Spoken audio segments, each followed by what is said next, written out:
everyone. Thank you so much for joining us for the 6th episode in our series. I'm being broadcast now because I'm hanging out with BBC peeps of A Life More Extraordinary Conversations. So what is Life More Extraordinary? You'll know if you joined us before, this idea all stemmed from a few conversations. So we were all quite hacked off with the whole new normal chat. The old normal wasn't working for a lot of people, so like having some weird new version of it just didn't feel right. And what we were talking about was, why couldn't it be an opportunity to live a life more extraordinary in whatever form that takes for you? So it doesn't necessarily mean, you've seen by the word cloud what a life more extraordinary means. There's always a million different words on there. So this is a safe space to have conversations and to hear real life stories and experiences that will inspire you and open our minds and give you a little insight into how everyone else has been living their lives more extraordinary. We thought we could look for ways that we might be able to do something more positive, learn from this time and emerge from lockdown, potentially even build something even better than it was before. So please feel free to turn on your videos. So this is not a webinar. This is not like an official work thing. We want to see your faces. So that would be great. Yeah, good morning, everybody. As Kat says, we've set this deliberately up so that it's not some formal webinar or panel discussion. It's a community that we're building, and part of the quality of that community is discussion and conversation. And we want to hear your thoughts, we want to hear your questions, we want to hear your stories too. So please do comment in the chat window. We might call upon you to actually to ask that question or tell that story out loud, or we can just sort of relay it as part of the discussion as we go. But please do get involved. We will share as well later on our various sort of social pipe links, so you can continue to be part of the discussion and moving forward afterwards. And the session today is being recorded as well, and again that will be published afterwards. So I'm sure you'll be wanting to sit back and relax with a nice glass of something and watch the session back and share with others. But thank you so much for joining us all this morning. And now, Sarah, do you want to tell us a little bit about what we're going to focus on? Yeah, so this one kept coming up, but we've just become brave enough to talk about it, really. Parenting in a pandemic. We're talking about the kids are all right. And we really kind of, wanted to start exploring that and what that means for us. Homeschooling.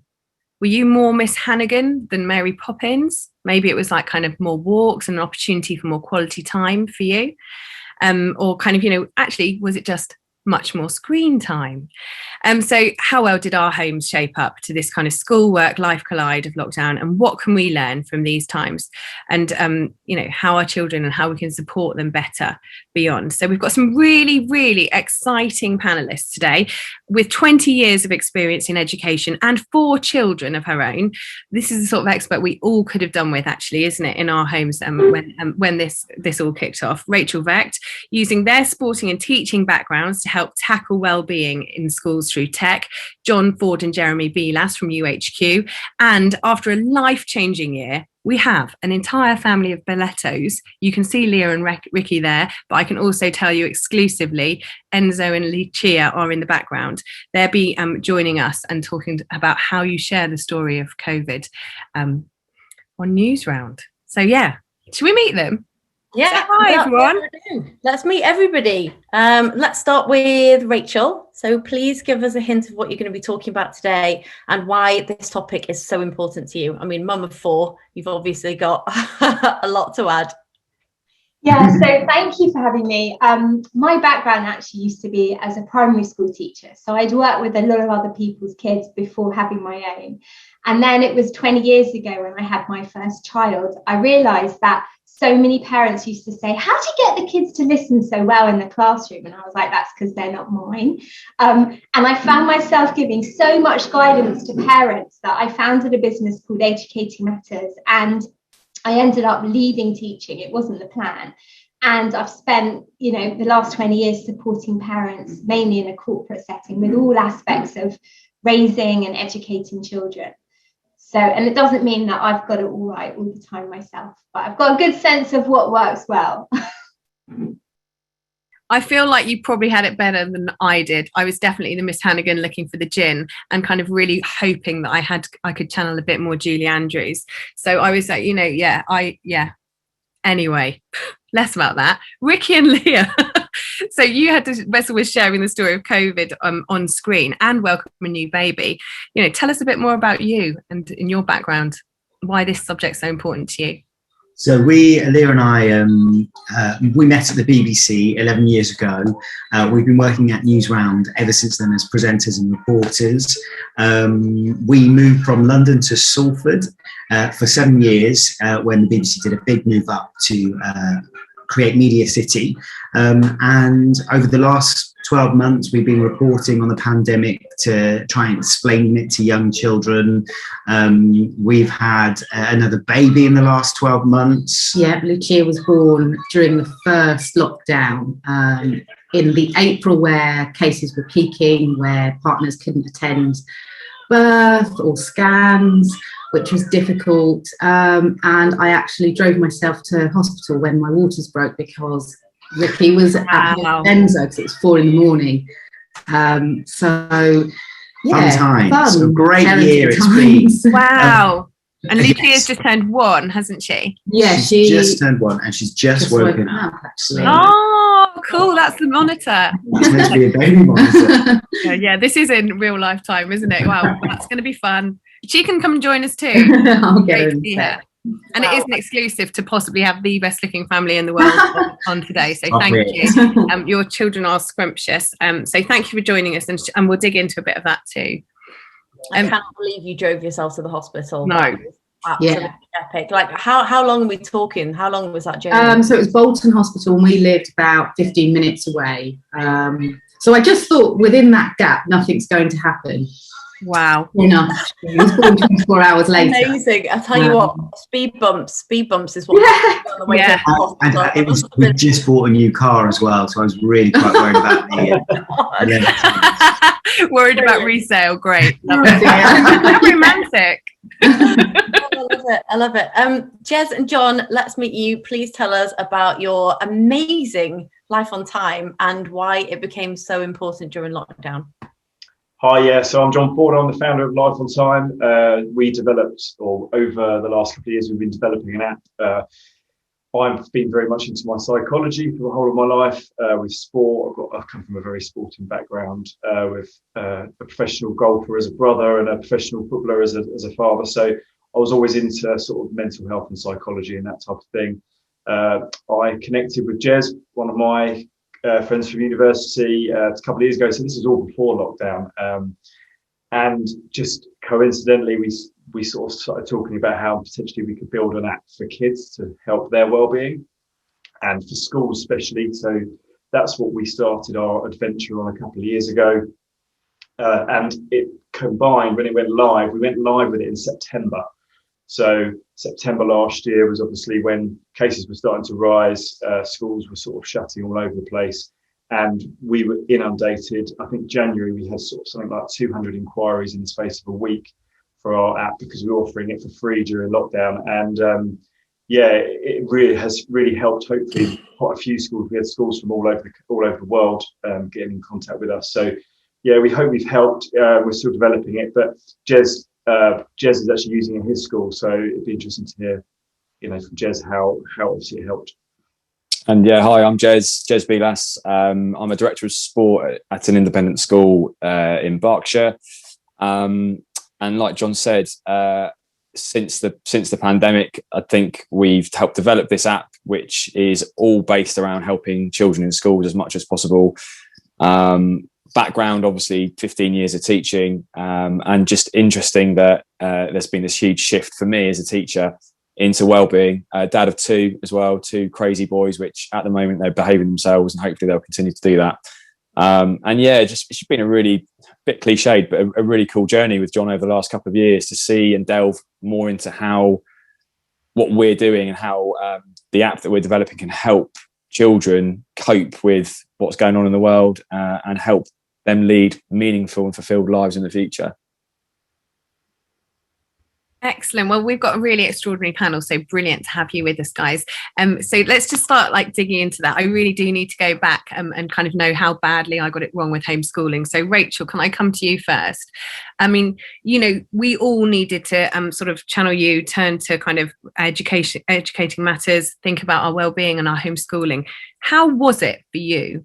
And what did you make of the whole country having to turn to homeschooling? The first thing is, I don't know who had the great idea to call it homeschooling, because that adds so much pressure. And it wasn't what homeschooling is. Homeschooling is when a parent decides, I'm going to educate my child at home rather than sending them to school. And there aren't many people that want to make that choice. Now, in theory, when I was a teacher, I could control an entire school assembly just using my eyes. That does not mean that I am the best person to teach my own children. And as we've all discovered, the relationship between a parent and child is much more emotional, shall we say, than that of a teacher and a student. And for me, in my work... It was. Sorry? Yeah. I'm really glad you raised that. It definitely was. It definitely was.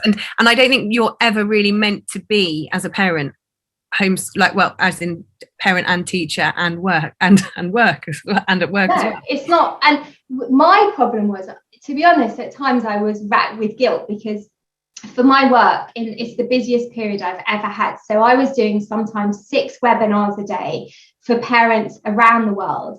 And I'm thinking, what are my own children doing? I could have physically taught my 11-year-old, right? I couldn't teach my older kids, because I didn't do half the subjects they now do. But then it's this feeling like I'm not even physically able to do what I know I can do, because I just don't have the time. So in that sense, it was the same struggle. But thankfully, I've always focused on raising my kids to be independent, and they got on with it. But it was a lot easier because they're older. And I felt so much for those with parents of younger children who could actually, physically be unsafe if they're left alone in a room. So yeah, it was just as challenging for me, I think, as others. But I just had that kind of grip on what was really important. And actually, I was saying to parents, forget about homeschooling. Your kids are at the school of life, and they're learning things way more important than anything they learn at school, like managing emotions, procrastination, life skills, nurturing, what it takes to run a home as well. All that stuff they never have really time to think about. So from that respect, I think that was more helpful than the maths and English. Okay, thank you. That's been reassuring. But I absolutely, and I'm seeing in the comments, it was such a horrific time, obviously, for so many people, and obviously to have to sort of do that on top of everything. But yeah, encouraging that there's potentially other things that they could take from it as well. I wish that my school had said that earlier about, because all the parents in our class, we all thought that we were homeschooling, so we had to be teachers, and we were trying to get our kids to learn. No one had ever taught us how to teach. So I'm trying to teach my kids hundreds, tens and units, memorize the times tables off by heart. What the heck's a number line? I'm like, I don't even know what a number line is. It was, No, especially with maths, the way they've taught has changed so much, and you could just confuse them even more, and the child gets frustrated. That's not how my teacher does it, and you're like, well, I'm only trying to help you, and then the whole thing is stress and tension. Well, I think this is a really nice segue into Jess and John, because you have a look at the whys behind. I'm really, really interested into all of that, teaching the kids that, that they have agency, even though they're kids. They can have values and they can learn what's important in life. So please tell us more about that aspect of what you do. Shall I go, John? I'll start. So I'm a secondary school teacher, and I think I'm back. Am I back? Yeah, good. Sorry, You're back on the Zoom. I'm back on the Zoom. I'm a secondary school teacher, so it's really interesting hearing Rachel speak from her primary experience. And my wife's actually a primary school teacher, so you can imagine what it's like in our house. We've got an 8-year-old, a 9-year-old, a secondary school teacher trying to teach live PE lessons, which, by the way, is almost impossible. And then a primary school teacher as well, trying to teach kids in her school as well as teach her own kids. So it was a real test. But going back to what we do, our app and our platform and our whole concept is to try and help teachers and staff have really meaningful one-to-one conversations with the students. So for me as a secondary school teacher, I had to deliver my PE lessons, whether they were physical fitness or academic PE lessons. And I also had to fulfill my role as a tutor, which meant I had to speak and check in with these students 2 or 3 times a week to see how they were and are they okay? How are they coping in this lockdown? And what we aim to do is, by using our digital platform, which works really well actually in lockdown, if we could get the kids to set some goals that were meaningful to them, then we can share those goals over a screen, and then we can talk about how they could achieve those goals. And I think for all of us, that probably resonates, because those of us to get through this lockdown, at some point, we probably had to go, right, I need to get some control of this chaos. And I have to start thinking about how I'm going to get through, whether it's a to-do list, whether it's scheduling your day, whether it's saying I'm going to go and get my running going again, or run a sub 20-minute 5K or whatever it is. And I always go back to physical fitness because I'm a PE teacher. That's what we try to do. And as a tutor myself of year 8 students, so they're 13 years old, I started feeling like those conversations were really, really good and meaningful, because I got to know those students better and they felt that connection as well, rather than me just saying, are you okay? And then go, because you know what those kids are like that age, especially. It's very, very difficult, especially over Zoom, to try and get anything out of them. But if you can use the goal setting method to try and get those dialogues going, then I found personally, I know the other schools that we work with found that really, really helped through lockdown. Yeah, that's really great, being able to use your kind of background in sport to apply it to kind of giving purpose, and sort of like young people feeling abandoned and anxious and kind of not really being able to sort of know what to do in this limbo, in this state.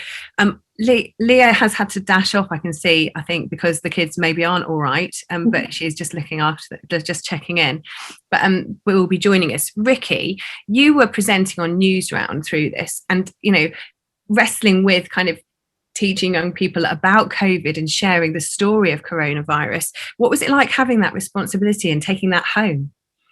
So it was really interesting, because when we first heard about COVID-19, in the very early days in January, we were trying to figure out what it was, and we were seeing all these pictures coming out of China of people wearing all these weird hazardous suits, and it just felt like some weird sci-fi movie. So we were cautious with the way we approached that. But then the minute cases started to increase here, we had to be that trusted face for our audience to try and give them all the information that they needed without bombarding them, so without frightening them, without scaring them, and that was what Newsround did, really. And it's kind of what we've always done whenever there's conflict or a really difficult story to tell. Newsround always tries to just deliver those facts and be as clear as possible, using graphics, using famous people that we can talk to, like Dr. Chris and Zan from CBBC, to tell us, break down how it is to catch the coronavirus and how some people just get very mild symptoms. Why do some people get mild symptoms? Why do people get really ill from it? And then as the year progressed, we started to see lots of young people losing grandparents, in care homes. So we had to tackle that by speaking to psychologists, by speaking to Dr. Rada, who was brilliant for us, looking at how you deal with grief. But overwhelmingly, we found that kids came to Newsround to get the information that they needed. And they were so used to watching Newsround in schools, in classrooms, usually in the morning, that we became a staple part of their diet at home as well. So when they were homeschooling, sometimes parents would get them, or teachers would encourage them to watch Newsround in the morning, just to kind of keep them in the loop. And the feedback that we've had from the audience and from teachers has been overwhelmingly positive. But that doesn't mean we've sugarcoated what's happened at all. It's just we don't do what BBC News at 10 do, dedicate the whole 30 minutes of the programme to coronavirus. We're still ending on stories about pandas being born in a zoo. Yeah, or, we all needed those stories. The bread and butter of what Newsround is meant to do. We couldn't just focus on that one story. That didn't feel right.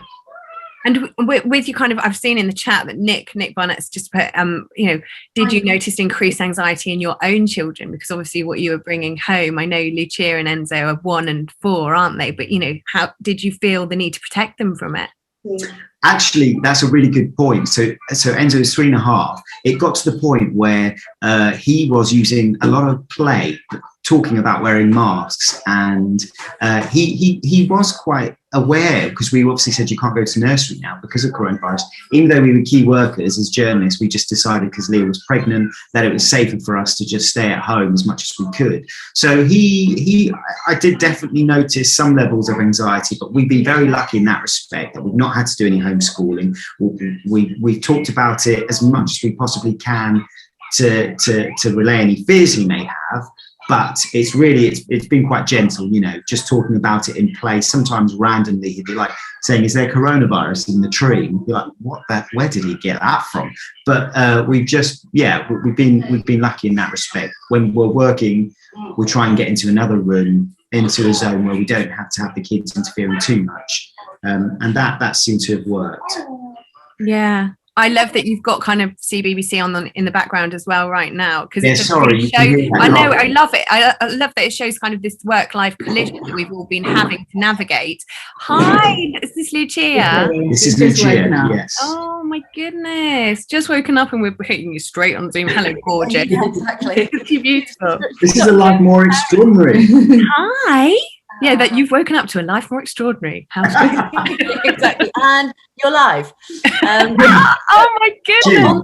On that topic that we were just talking about, the anxieties that you have obviously been having to handle, tackling not just the kids' anxiety, but the parents are probably learning so much from listening to you explaining it all and taking their lead. I think a lot of the assumption, and I'm going to ask Rachel, Jess, and John in a minute. A lot of the assumption is that little kids, like primary school age kids, will be feeling the most anxiety and they'll be getting the most feared by what's happening. But actually, anecdotally, from looking at my kids, like they're 7, 5 and 2.5, they actually were fine. Well, I say that, who knows? It's not me. We'll find out. But I wonder, Rachel and Jez, do you think the anxiety was more in the older children who were more aware, or more in the primary? I mean, in my experience, it was a real mixture. I wouldn't say there was a particular pattern, but also, I mean, in our brains we have something called mirror neurons, which means that we literally mirror the emotions of each other and those we're closest to. So, you know, it's like putting another pressure on parents, but kids do mirror us. So we're quite responsible in a way for setting that tone and environment. So a lot of it is also to do with your approach as a family, and like with young kids maybe being aware that they don't always have the news on in the background. I mean, there's so many different reasons in terms of, you know, how what's going on impacts on children's feelings. And I think Oxford University have been tracking the whole way through the impact that it's had on children and young adolescents' mental health. I think that's a really interesting point Rachel's made about how, as adults, how we behave, how that can transfer over to our children. I can see it from two perspectives. I'm a parent of primary school age children. I think that it's difficult to quantify who's been affected more, but younger children probably obviously can't articulate it how older children can. But that doesn't mean they're not feeling the effects just as much. What I've seen as a teacher in secondary school is actually, I think it's more now, it's this kind of hangover effect where students, and I think I saw a comment from someone there, where the older students, quite a lot of them actually quite liked being at home because, you know, they don't have to get up early, come into school, they could be in their pajamas, blah, blah, blah. I think it's them having to adapt to come back to school now, and all the stresses that's putting on students. And now they're back into exam season, even though they're not sitting the external exams they might have done, but they're now doing internal exams, and there's all these teacher assessed grades. And again, the teaching world and the assessment is all over the place. Now I'm seeing lots of secondary school age students really struggle. And that's been quite sad to see. But on a positive note, this week was massive when they were able to take their masks off in secondary school. So on Monday, with the new guidelines, the kids were taking their masks off, and it was huge. I didn't realise how big a deal it was for staff and students at a secondary school to be able to take their masks off and look at each other and see their smiles. Because I can't tell you how weird it is teaching kids with masks on. It's really bizarre. Can I just chip in there? Because I went into a school this week and did an assembly to 200 kids. First time I've ever done it. And You were a bit scared, weren't you, John? I was very scared. I was very scared. It was like, I don't know if you watched Harry Enfield, but I had 200 Kevins staring at me. But what I couldn't believe is that the teachers have to wear masks teaching and actually talking to kids. And they were, luckily I didn't have to, but I was thinking if I had to do that every day with them, because I think your facial expressions from your nose down here, you know, you pass off so many connections. So yeah, sorry to interrupt, but I do genuinely think that the mask wearing and actually going back to school, I agree with Jez, is probably one of the toughest things, and hopefully now it's going to get better. But yeah, I think the hangover effect is probably one of the biggest things that I've heard about and seen. So yeah, talking about that hangover effect then, and I'm not just talking about how much gin I drank in lockdown. I've talked way too much about gin for this time of day, apologies. But the hangover of this, I mean, Rachel, what do you think this impact might be? How can we maybe help steer it as we kind of navigate out of lockdown? Maybe, you know, kind of the impact on our young people here, and the kids. Do you think there's a way that we can help design it a bit better so that we can minimize that impact?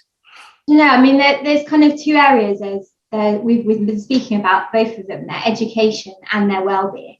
And I know there's loads of conversation, you know, and there's like this education czar who's arranging this catch-up program. Yeah. And for me, that concept, like, what are they catching up on? Everyone's missed school, and yes, the gap, you know, between different socioeconomic groups could have widened further.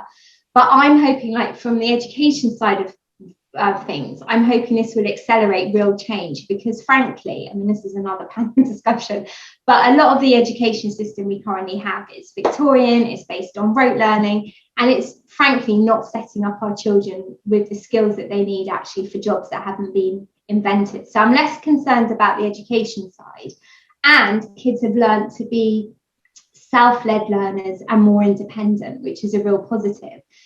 And in terms of their well-being, I mean, I really think that it's been an incredible opportunity to show us how adaptable we are as human beings and how resilient we can be. Like, I do so many talks on resilience, and it's been a buzzword for years. But this experience of, you know, managing setbacks and all the disappointments, whether, like, I mean, my one of mine's still waiting for their driving test. It's been nearly a year, cancelled, not cancelled, or, you know, you're waiting, you know, when you're 5 years old and your birthday party's coming, it's like the most exciting thing in the world. So I feel like they've really learned to manage such difficult situations that this will be a blip, and later in life they'll think, oh, that's not a big deal, you know, I lived through COVID, or I stuck as a teenager in my house with my parents for a year. So from that sense, I think it should hopefully be a positive. Yeah, and we're seeing in some of the comments here as well in chat that thank you, Leanne, for contributing. And you're saying actually during this time you think that your daughter is happy and feels more connected to me than she would have done if this had not happened. So actually that connection, and going back to the tens and units, I asked for a little bit of feedback on my teaching from my Ollie, who's 6, this morning, and he said he loved the pepperami and grapes and raisins, and I mean that was tens and units, you know. So we were chopping it into tens, the little pepperamis. So the fact that we've got, you know, it's funny moments like that to reflect on, and that's the thing kids remember. The other thing I said to parents right from the start, I remember writing a whole blog in it. I said, at the end of the day, when they look back on this period in however many years, they're going to remember a lot more about how they felt in their home with you than what they were doing or what they were learning. And all of that stuff can be, you know, we can pick up on that. Yeah, it's that atmosphere that you create, and the, you know, their emotions that are the thing to focus on.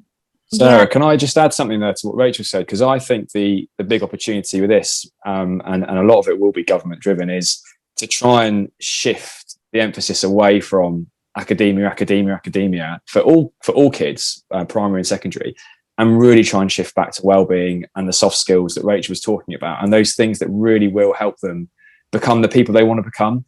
Because yeah, we know that they've fallen behind a little bit in some of these areas, which they'll pick up on, but if we put pressure on the students in that sense, on top of everything else they've been through, they're not going to achieve. If we genuinely invest in them as people, and that's parents and teachers, we really take the time to sit down with our kids as parents and as teachers and get to know them and who they want to become and help them go that way, then they will do well academically because they'll be happy. And that's where my whole mindset as a teacher has totally changed. I used to be, as a PE teacher, let's get them fit, let's get them playing sport at a high level, let's win matches. And that was what I was all about. And the pressure was on me as an independent school teacher to do that and get, add value.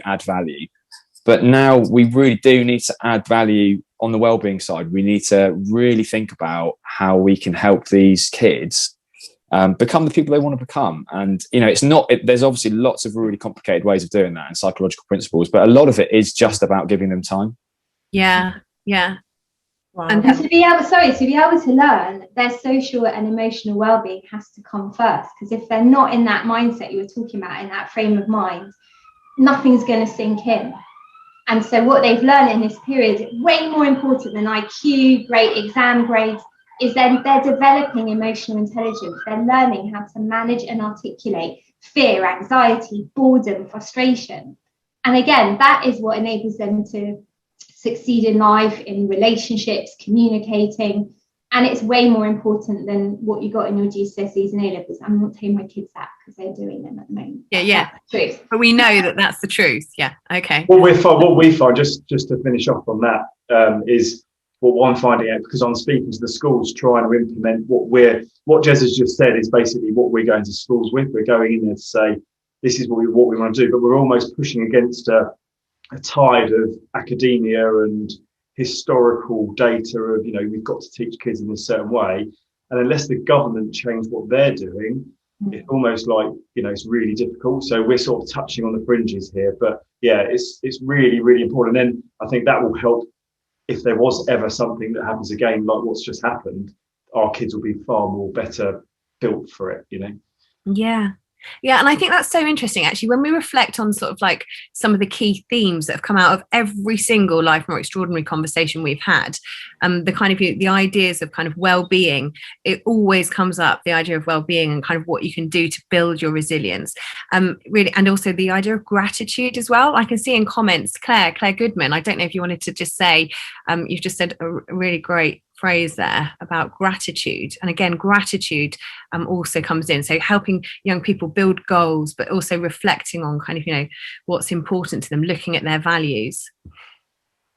Claire, do you want to chat in, or shall I say your line there? No, thanks, Sarah. I just was thinking, resilience. It's so interesting what Rachel was saying, because it's so important, isn't it, to help our kids kind of build that resilience. And I just was saying, I heard a quote the other day talking about gratitude being the scaffolding of resilience, which I really liked.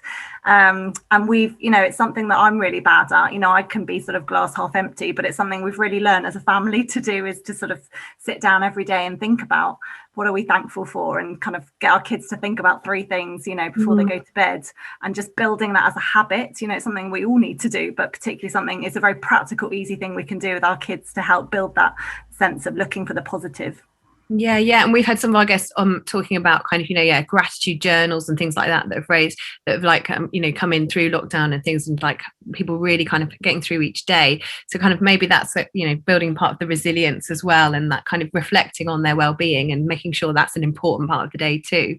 Nick won it as well. You're in the chat saying it's really important to have conversations like this and just start the conversation. The number of times that comes up in these 1-hour conversations, just start the conversation, and that's like when we've been talking about Rage Against the Machine in previous webinars as well, and like looking at the rise of different debates around equality and inclusion and things, but starting the conversation about well-being with our young people. And Nick, I know that's something that Soulscape's doing right now in schools this morning, isn't it? Yes, we are actually. Yeah. So it's interesting hearing the conversation. I was so interested to hear what Rachel and Jess was saying from their experience as teachers in the school. As a parent myself, and having just one child still in education, who's year 9, so he sort of went through the whole sort of lockdown without too much problem, except that he suffers a lot from anxiety, and he was very anxious about going back. But my other hat, which is a Soulscape, we've been working in schools for donkey's years, supporting young people's well-being. And actually, my colleagues are actually in a primary school today, working with year 6 students with an art program. And the whole concept is to try and these are students who possibly find school a bit more challenging because of anxiety, and to give them confidence in sort of big, messy art, using big bits of paper and lots of mess, actually masses of mess, and actually give them the idea they can try something, see how it goes, and actually something that might have appeared perhaps a little bit scary to start with, once they've tried it, perhaps isn't quite so scary, and moreover, they perhaps enjoyed it. But we've been doing this for a couple of weeks now. Interestingly, we wanted to respond to the sort of the need we perceived and the reports that we'd read about young people's mental health, particularly in primary at the moment. And we decided to run this art program. We reached out to 12 different primary schools, and typically primary school teachers and the administrators are really, really busy, and we don't get a response for some time. Within literally minutes, every one of them came back and said, yes, please, we want this. So I think that's an indication to us of how the schools are viewing the support their young people need, their children need. And we're having great responses from sorry, I'm rambling on now. We're having great responses from the children about, you know, having space, having chaos for the classrooms, and about they just love it because it's about them, which is just brilliant education. Being in school, and it's about them, not about league tables or about ticking boxes. It's actually about the kids. So it's massive. It's such a blessing to do it. It really is.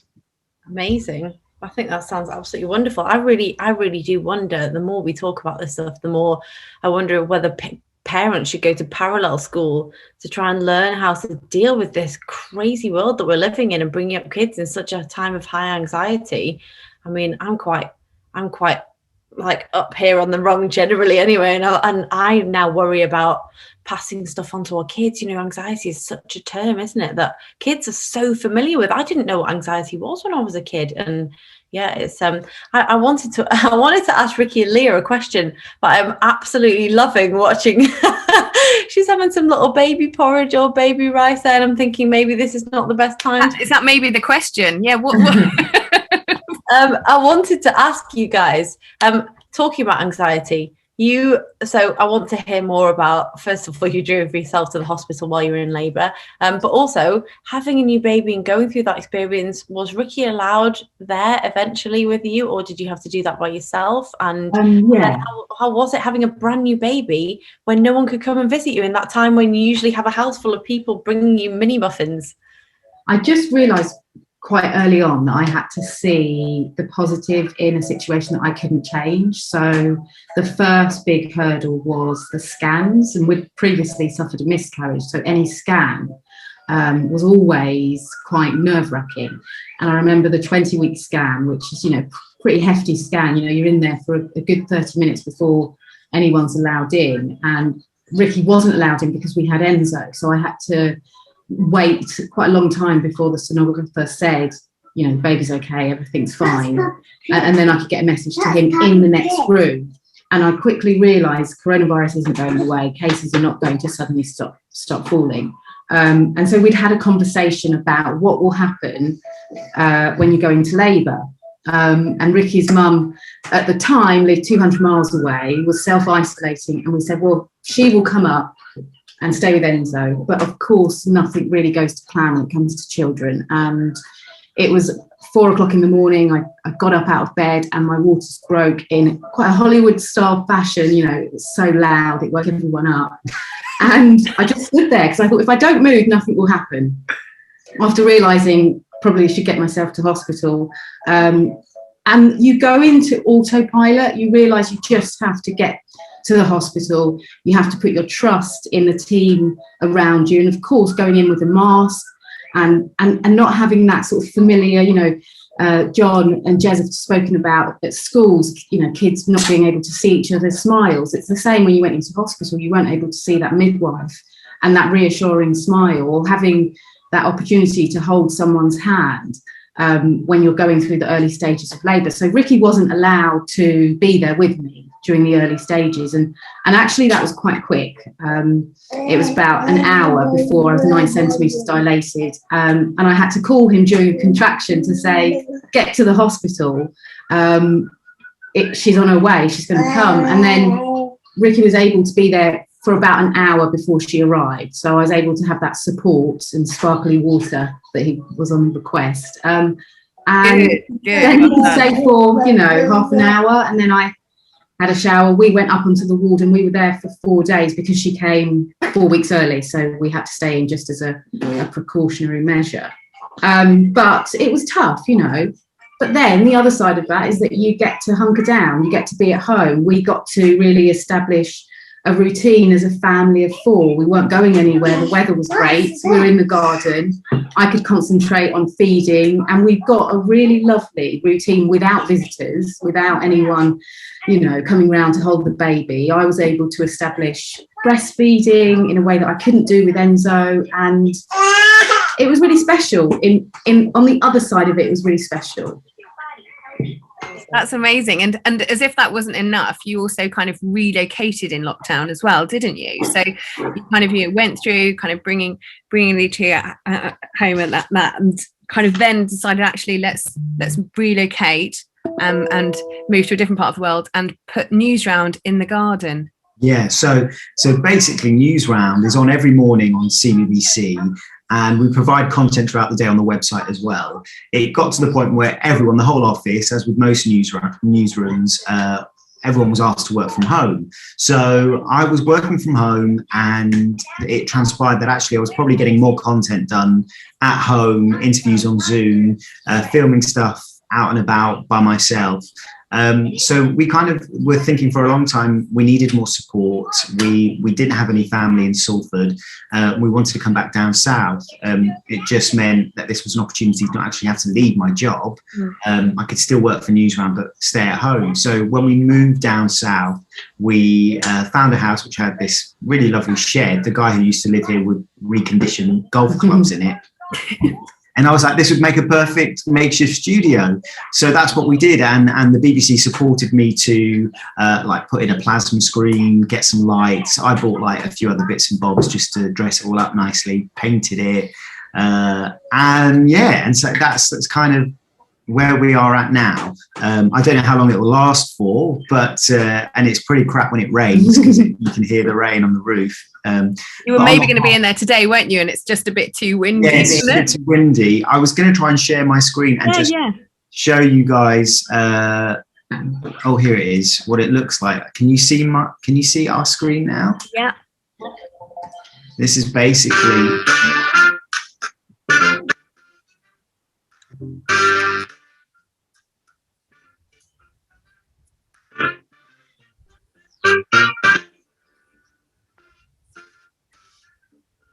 And that's how you change a shed. Exactly.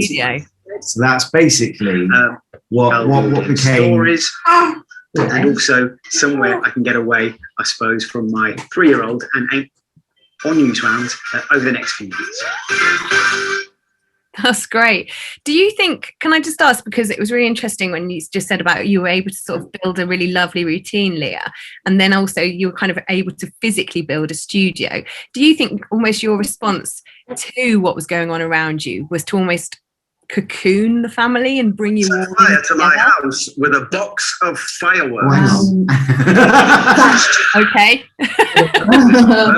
We're still on the BBC YouTube page, sorry. Yeah, I think so, Sarah. I think all that we couldn't control what was happening around us, but we could control how we reacted. So we could make sure when we went to supermarkets, we wore a mask. In the really early days when we weren't even being asked to do that, wear gloves, make sure when we came home, we were washing our hands for 20 seconds with soapy water. Those things we could control. Being at home and making sure we had a really lovely garden, that's an advert, garden environment where it was just us and we felt so safe was wonderful. And we were so fortunate that we could do that. We know there are lots of children across the UK where lockdown wasn't so positive. But we were able to make the most of a situation that we knew was, quite scary outside. Amazing. It's such a positive attitude. I love that, you can control what you can control, and I think there's been a lot of existential flipping out going on. I mean, I'm talking about myself. I love a flip out. So I'd like to go to John. and ask, what can people take away? So like the main thing that I hear from parents anecdotally and in our chat is, you know, this feeling of help me, I've never been more open to help, please give me something to take away. So what can, you know, if there's one thing that you could give to parents to take away, what would that be? I think it's being authentic. So I think not judging yourself and getting caught up in the whole guilt feeling. I think if it's focusing on yourself. So I think looking after yourself is really, really important about being a good parent. So I think if you look after yourself first and give yourself self-compassion and show yourself compassion, then actually you'll be a far better parent. So I think that's the most important thing. I think that if you can do that, then you'll have more space for your children and just be authentic. You are who you are. And genuinely speaking, if you give yourself that time, you'll probably be a kinder person and a nicer person. So yeah, I thoroughly believe that that's one way forward. There's lots of other things, but yeah, if you wanted one, that would be it. Authentic and self-compassion, yes, yeah. And I think actually, you know, thank you to those of you in the comments who have been so open about how you've really been struggling through this time, you know, with your own well-being and having to put that first so you can then look after the kids. And I think that's really, really powerful. Lorraine, I know you commented earlier saying you did actually, you know, you had a breakdown, but you're better now, and kind of, did you want to share a bit of that? Yeah, well, the first lockdown was fine. I mean, it wasn't, we weren't hammered with, you must do this, you must get this amount of studying done every day, your kids. But the second one was, yeah, you start off with the best intentions. It's fine, we're going to do this, we're going to have the timetable, it's going to be really fun, we're going to do gardening, we're going to do art, music, all this extracurricular. Did I hell as like, I barely got through each day. And what I was doing, the biggest mistake I made was just, I didn't take any care of myself at all. I didn't give myself any time. It was literally working full time, busy job, homeschooling, which I did the majority of because I was more patient than my other half. And running the house, feeding the cat, you know, just every little thing became a huge thing. And I was really stressing for a long time, but I just kept pushing it down, thinking I haven't got time for that, I've got to get on, I've got to get this done. And yeah, it was horrendous, and I just had all these different feelings of guilt. So I thought, I'm failing her, she's having a crap parent trying to teach her, who's constantly stressed out. Several times in a week I'd be in tears or screaming or shouting. I felt very isolated from work as well, because I'm sitting in my spare bedroom for a year. So I had all this rage and anger. I was really angry as well. Why are we in this situation? There's just so many different things that were going on, and it was me that was putting the most pressure on me. It wasn't work, it wasn't Ruby. Who cares if the housework isn't done? It was just literally, I kept feeling that I've got to do this. I've got all these things to do, and then at the end of the day, I would just literally go to bed, and that was it. So I had no self-care, no me time. And at the end of February, I was on the phone to my boss and I started having a panic attack, and I've never had one before. Didn't know what was going on. I just knew I couldn't breathe and I couldn't get my words out, and I was just really, really stressing. And fortunately, I was on the phone to one of my bosses, and he'd had a panic attack, so he knew exactly what was going on. He went, Lorraine, just listen, don't speak, don't try and speak, just listen, put the phone down, I'll call you back. You're not working now for at least 6 weeks, you need some time out. So I ended up having 2 months off work with stress and anxiety and depression. And I'm really, in a nutshell, I'm really pleased I did. I know it sounds a bit perverse, but it was probably one of the best things that's happened to me, because it forced me to address myself and my own issues and my own guilt with things. And so now I'm doing mindfulness, I meditate, I'm doing kayaking on the weekend. I'm giving myself time to do things for me, whether it's 10 minutes in the morning, at night, just to lock myself away from anything with a pulse and just do some headspace stuff. And it's really changed me. So now I kind of think about how I'm going to react to something rather than being instantly stressed. Yeah. But things are a lot better now, but by no means, I do not want to go back to homeschooling, because I think that would finish me off. But at least now I kind of know what my stresses are, my triggers are, and certain like a toolkit of some sort of armory of what to do if I'm starting to feel that anxiety. So it's been an eye-opener, and I'm lucky enough to have a great employer that let me have so many resources and so much support. Yeah. So the best place to have a breakdown, to be honest.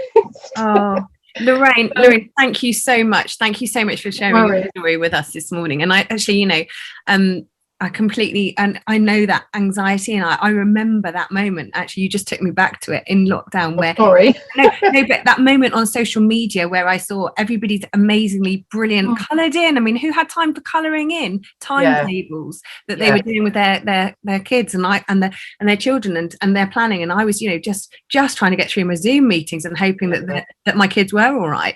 And Tamsin, you just commented there as well in comments saying that you had to come off social media for 2 months because of that constant comparison and that anxiety before you can even, having to look after yourself first before you can even then really look after the children. So really, thank you so much for your contribution. There's lots of love on the chat for you as well. So on that, but in the comments, but thank you for sharing that. I just, really sort of like, obviously we learn from that. I mean, Rachel, you said well-being has to come first, even before the education system, didn't you? Yeah, I did. And that idea of looking after yourselves, we always, especially parents, we put ourselves on this altar. We sacrifice ourselves to our kids. And that if we're running on empty, we can't help anyone.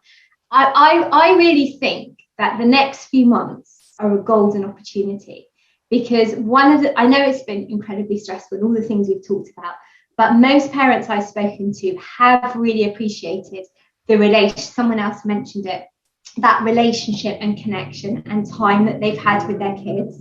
And what I'm now concerned about is that we can really, really swiftly slip back into our old habits. So I think that everyone needs to just reflect on which aspects of this year they really want to hold on to, and especially for working parents, to create really clear and conscious boundaries to protect that precious time that we have with our kids before they leave home. I mean, I've got 2 that have left home, or one's about to leave home. And I know it's, everyone says it, but it happens so quickly. So we just got to make sure. I think this whole idea, I would go to Scotland for 1 hour to give a talk. I just hope that it's better for the environment, it's better for our families, that we don't need to do quite as much traveling, and that we will have this hybrid model. Like Dad say, I never realized how amazing it is just to be able to sit at the table and have dinner with my kids sometimes during the week. It doesn't have to be every night, but everyone really values things differently now. And in a flash, we could be straight back to our mad chaotic nights if we're not careful. Yeah. And that's why we set this up, because we really didn't want to go back to the new normal or the kind of, or default. I mean, I'm really scared of the idea of a sort of dinosaur default button where we just go back and go, oh, it was all right. Like, we can make this better, and we can, really learn from this time. Tamsin, thank you for saying in the chat, that you said in the comments that you came off social media, but it was so good to just focus on you and your child and your bubble, and instead of watching everyone else's lives. And I mean, isn't that interesting? Sometimes it is that step back and thinking about what you can build in. So yeah, we are going to be wrapping up our time shortly today, but thank you to everyone who has been kind of commenting along, and kind of, obviously this is, we've really kind of only touched on the surface of some of this, but we're just sharing our links there in chat so you can keep the conversation going with our community. We're on LinkedIn, we're on Twitter, on Instagram. We'll also be recording podcasts with some of our panelists to really dig in more deeply to some of these issues and what we can do about it to be really purposeful here. So look out for our podcasts.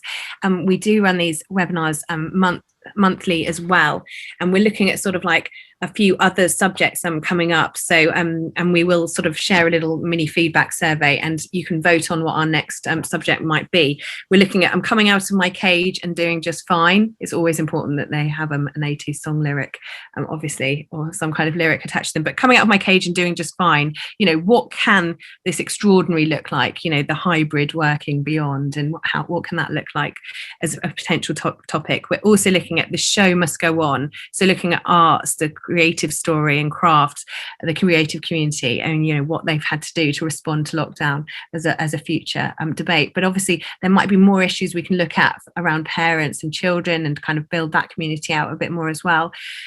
John's just shared obviously to UHQ there, and thanks to John and Jess for sharing on Life on Time. We'll share the links from the rest of our panelists as well.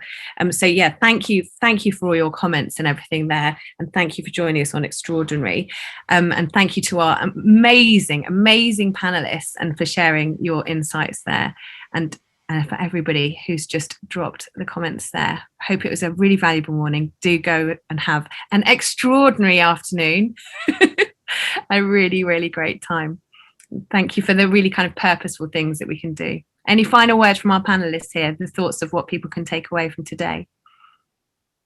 I wanted to know how often Leah finds Ricky in the shed watching Match of the Day, and she has to get him out and get him back into the house. No, not Match of the Day, more like some other crap. Yeah, I've been known to be in there once or twice, and she's like, working. I thought you were just in here for 5 minutes. What's going on? I'm just Leah. I'm just going to go do some work in the man cave. Yeah. The thing is, we share the same job, so I know what takes 5 minutes and what doesn't. That's great. That's great.